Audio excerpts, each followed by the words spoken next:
Me and a bunch of friends would go off during lunch and drink basically every day, 5 times a week. I came to high school, I started following everybody. I said, hey, no, why not? I'm just gonna try it once. I've seen it ruin a lot of people's lives.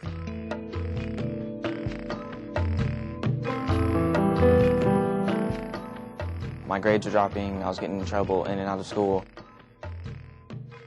Tried it once and, I tried it again, kept trying it. If you get high all the time, people are going to just look at you and say, oh, he's just a drugged out loser. I don't want to take that road. I want to be the first person in my family to go to college. I want to be educated. I want to have a good job. People will definitely respect you more if you're drug-free. I have a good time all the time without using drugs. You just get high on life. That's what I like to do.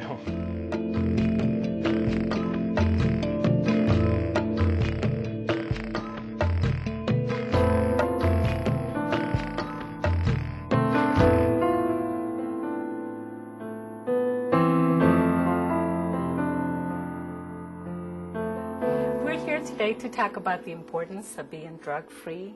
Is it real hard for teenagers nowadays to be drug-free, alcohol-free? Consider how many people there are that actually do it. It's kind of difficult to ignore it. So is it it's everywhere, pretty much everywhere you go? In the movies, Yeah. everywhere you go. I mean, you see it in school because there's a lot of people, at least I know here at our school, that uses drugs. Even my coworker, asked me, oh, do you want to buy some weed? And, it was just everywhere, even outside of school. That's just a part of high school. Wherever you go, if you go to a party, there's going to be alcohol or drugs there. So that makes it really difficult, you're saying, to stay away from it. Every time you hear about a party, you already know there's going to be drinking in it, because when they advertise the party, they always say, free drinks. I can't tell you the amount of times I've been at a party and someone's come up to me and said oh, here, you want to try this, or you want to maybe smoke this. We really have to throw the myth out the window that the decision to dally with drugs or play around with drugs is no big deal. I mean, that's false. Because it comes with very serious consequences. These drugs can harm the body, they can compromise your judgment, they can put you at risk for engaging in other kinds of behaviors that you normally wouldn't take part in if you were sober. These drugs are illegal, so that means that there are all kinds of problems with the law that arise with them. The whole idea that when you use the drugs, it's not just a choice that you make for yourself, but one that really has an impact and influences the experiences of your family, your friends, or others around you, or the community that you live in.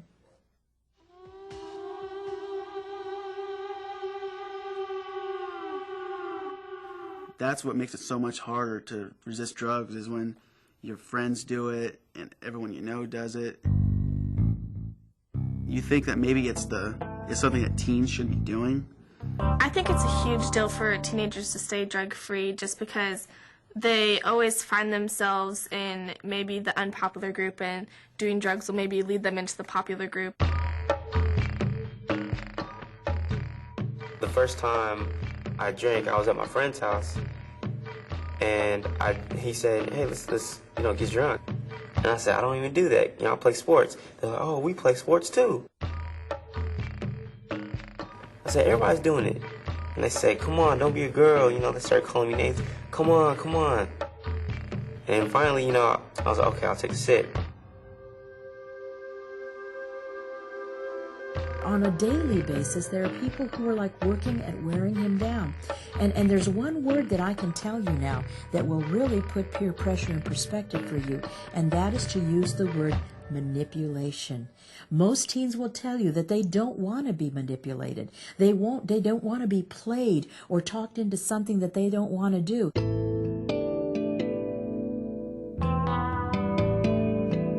I thought they were supposed to be my true friends, and trying to make me drink something I don't want to drink, it's not really a true friend. There are certain things that kids can do to counter peer pressure. Number one, you can be really clear about the fact that not every friend or person who calls themselves your friend always have your best interests at heart. I mean, it might be kind of possible, too, that kids are trying to manipulate you into taking the risk with them, that they don't want to be alone when they take that risk. Not all pressure comes from the outside, that sometimes the pressure comes from the inside. And you really have to grapple with and face any small curiosity that you might have about what it would feel like to do that drug, or any perhaps even lie that you're telling yourself about, oh, I'll just use it once, and then I'll be able to say that I've been there and done that. You're playing with fire when you enter that kind of thinking.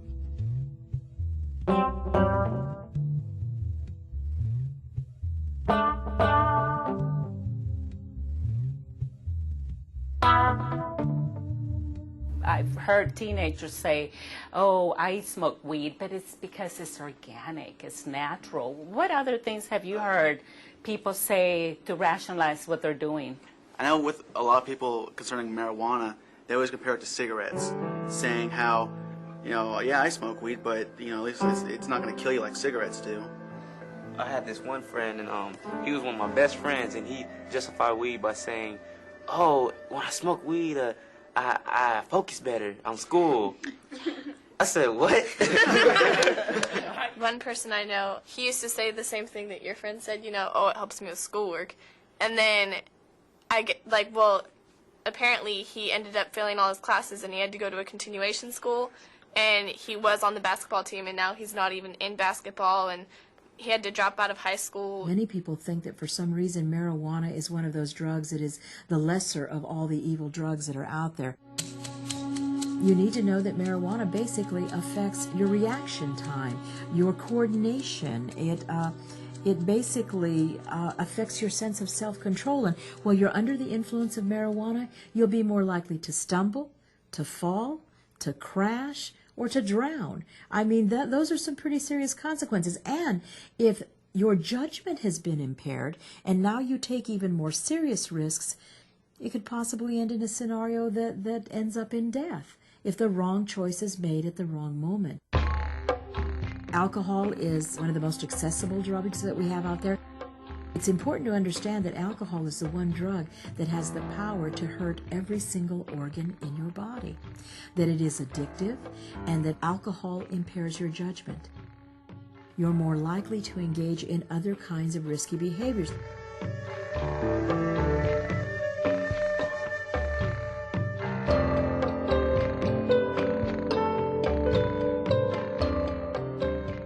You guys tell me about this, what I see as an epidemic nowadays. It seems like crystal meth, crank is everywhere.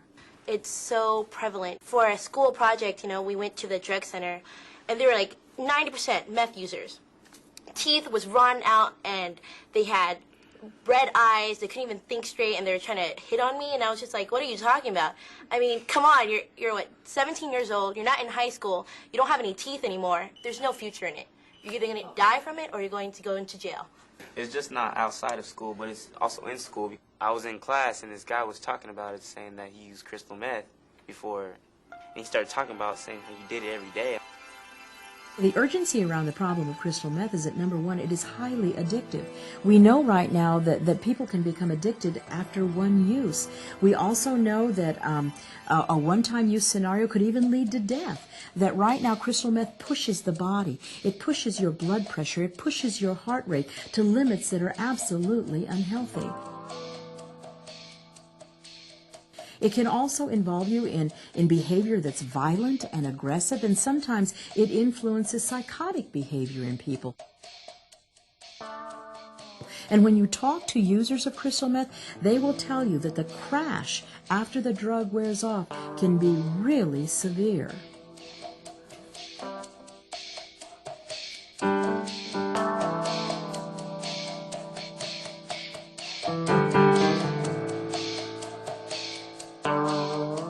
My parents found out I was using drugs, they would not trust me at all. I believe it is tough for families together with someone that's using.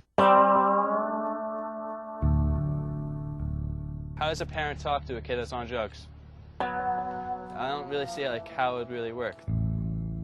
I was keeping everything from my mom. She said, "What'd you do over at your friend's house?" I said, "Just play video games." And, you know, I felt bad because I was lying.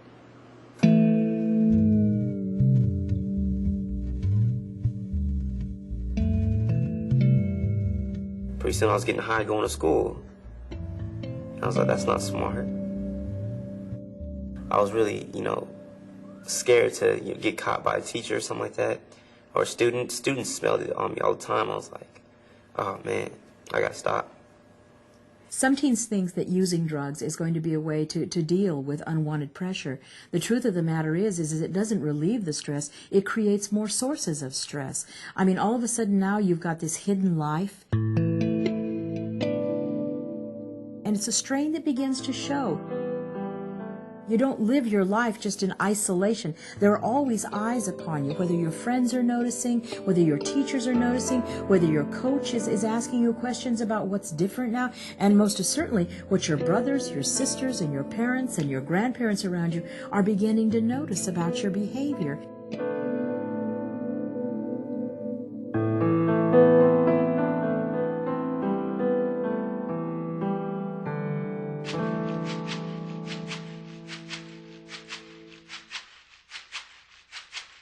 Can you guys tell me what an anti-drug is? Something that keeps you active and away from doing drugs. It could be a sport. It could be some type of hobby you do. My anti-drug would have to be football and coaching. That's something that keeps me busy. I have a shirt on that says Red Ribbon Week, and it says my baby sister is my anti-drug. And that's the truth, because I just want my baby sister to be able to look up to someone and say, you know, she's my role model. I think mine is, it's kind of simple, but I play video games like really avidly, and like when me and my friends go over and we'll play games for maybe like 3 hours. That's, it seems like a lot of time, but when you think about it, when you're playing at home for 3 hours with your friends, other people who don't do it, sometimes they go out and they'll go to a party or they'll go someplace that's not safe. I guess playing video games is something that I do to occupy my time so that I kind of stay away from the bad things in life. My future is my anti-drug also, because, I try to keep my GPA up over a 3.0 so I could go off to somewhere to college. I think that an anti-drug can be anything that just captures your interest and your enthusiasm, and that basically, again, keeps you away from dangerous situations like doing drugs. For some people, that will be playing an instrument.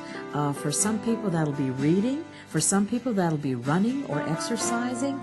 For some people, that'll be a close friend who believes the same things you believe. And for some, it's going to be a constant conversation and open relationship with your parents.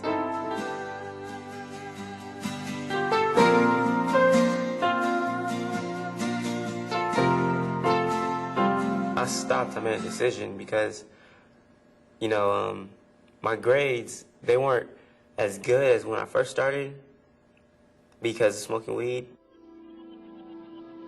Because I had a D when I was a freshman from smoking and stuff like that. I got myself back. Now I have a job. If I was high all the time, I couldn't really work. Now I have my own money. I had just bought my own car, and college just started calling my house at, so things are really looking up for me. The decision to stop using drugs is one that takes a great deal of courage, because you have to think about a fact that your mind and your body have been worn down by something that has perhaps become a habit. You have to understand, too, that sometimes the decision to stop using drugs is one that you need help with. Sometimes it's gone so far that it's very hard for a kid on their own to stop using. But the idea or the moment that brings you to that point, or the realization that it's time to stop, is really an important one. Basically, my morning classes, I had A's and B's. After lunch, I had F's and D's. I just didn't want to do anything. I just sat there in class like a vegetable. I decided it wasn't worth it. I was getting in trouble just for basically nothing, for a couple hours of a good time. And infections, so it's better to just stay clean. I still hang out with those friends, and actually a couple of those friends, they don't drink anymore either, because they saw like the effect that it was having on them, and they like kind of respected me for my decision. They're like, yeah, man, I think I'm gonna stop drinking too. They took their lives back because they made a different kind of choice. And now they have a chance at a future that some of them were already telling you about. The idea that now they have jobs, or that they're working, and that they're getting the things that they want in life, and that they're back on track with their families and friends is very important.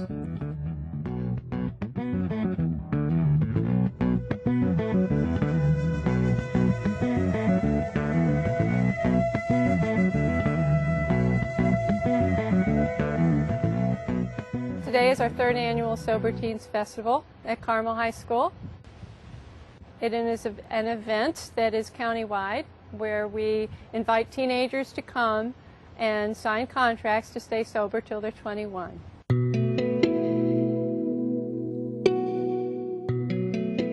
Our goal is to show kids that sobriety is cool, that they don't need to buy into the culture of intoxication. I think when kids sign the contract, it makes them not want to do drugs. I think making the commitment is important. I think it's important that a teenager commit to a drug-free lifestyle, because substance abuse starts at an early age. Habits gotten into early are very hard to break at a later time in their lives. They are surrounded by a culture which promotes drinking as a way to have fun. And I think at this age we need to show them that it is not necessary to do that, and that if they become addicted to these kinds of behaviors, it can be a very rough road ahead for them. There are 5 high schools represented here today, so they get to hear performances from bands from all of them.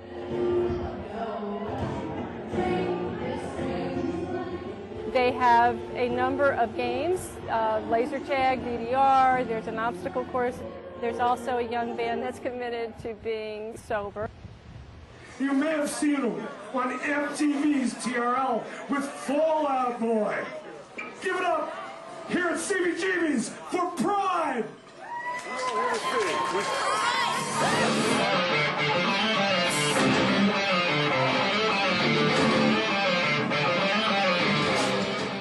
None of us drink, and it's good to show that, I mean, we can do what we're doing and not drink, have fun with it. Drinking just takes everything out of it. I love music, and I have a great time doing music without drugs. And, you know, anybody else, just find what you love, do what you love, and you can have fun without having drugs.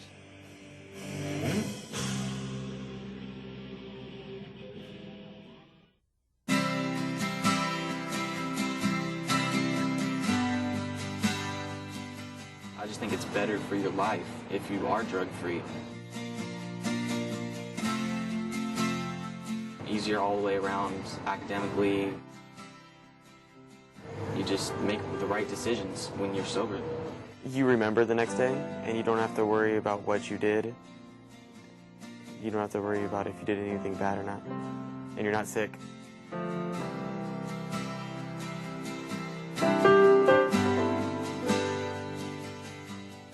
I think the cool crowd is being who you are, you know, no matter what somebody says. That's what I think, because, I mean, if you're listening to what everybody else is saying, that's not really cool. That's just being a follower.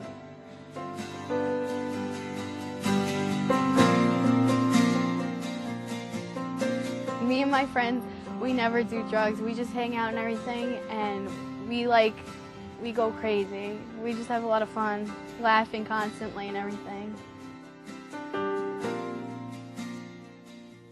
My birthday parties at my house is never alcohol ever involved, and we still have a great time. We'll play football, we'll play video games, we'll watch TV, and we'll tell jokes. We'll do so much stuff, and you get such a good connection with your friends, and you start making like really good relationships with, like, you know, trusted people. You don't look at yourself in the mirror and say, like, oh, you know, why are there bags under my eyes? Why does my head hurt so much? And it's all from the night before. So you definitely, like, you feel better about yourself and you like feel better physically. You can just be yourself. You don't have to be somebody else in some made-up world that's just fake illusions and nothing like that. You can dance, you can do what you have to do. You can, talk to your friends. You can go out. You can go out to go out to dinner with your friends, go to the movies, and still have as much fun. The decision to be drug-free is a conscious one. It isn't something that just happens or something that you're guaranteed. It is a conscious choice that you make on purpose. You become more powerful and you begin to see the benefit of what happens when you take charge in your life and say, I am going to protect my health, my emotional well-being, and the future that I want for myself. And as we look at the statistics that we've gathered over time, it's really apparent that generally drug use in our teen population is gradually diminishing. So it's a good thing that's happening. And whether that's that we're talking more about it, I believe that teens have always been smart enough and capable enough to understand what the benefits of a drug-free life would be. And today they're becoming more skilled and they're able to make that choice, respect that choice, and protect that choice when the time comes.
You say what you will.